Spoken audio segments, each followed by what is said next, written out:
आज यूथ कांग्रेस के साथियों ने आई समिट में जाके पीएम इज कंप्रोमाइज्ड के नारे लगाए हैं और ये रोष सिर्फ हमारे यूथ कांग्रेस के साथियों का नहीं है, हर उस युवा का है जो आज बेरोजगार घूम रहा है और उस हर एक युवा को पता है कि हमारे प्रधानमंत्री कंप्रोमाइज्ड हैं और तभी ये बेरोजगारी कैसे दूर हो उसके बारे में कुछ नहीं सोच रहे। ये जो ट्रेड डील अभी यूएस के साथ हुई है, हम सब जानते हैं इससे हमारे देश के किसानों को और लोगों को नुकसान होगा, फायदा सिर्फ अमेरिका को होगा।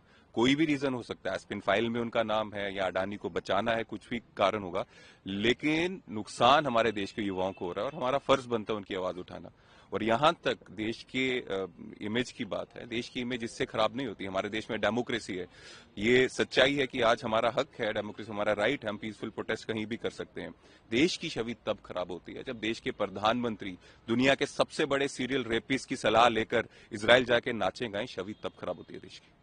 लेकिन आप मानते हैं ये कि कोई और तरीका भी हो सकता था, एक ऐसा प्लेटफॉर्म जहाँ पर ग्लोबल लीडर्स आए हुए हैं, वहाँ पर अपने देश के प्रधानमंत्री के बारे में नारे लगाना कि पीएम इज कॉम्प्रोमाइज्ड, ये इस तरीके से क्या इन चीज़ों को आप सही ठहराते हैं? देखिए, ये पहली बार नहीं हो रहा है। जब भी देश के युवाओं के ऊपर बेरोजगारी का संकट आया पिछले 12 सालों से या कोई भी संकट देश पे आया तो एक डायवर्जन करके लिए इवेंट्स हो जाते हैं, demonetisation, G20 summit, make in India और अब ये एआई समिट।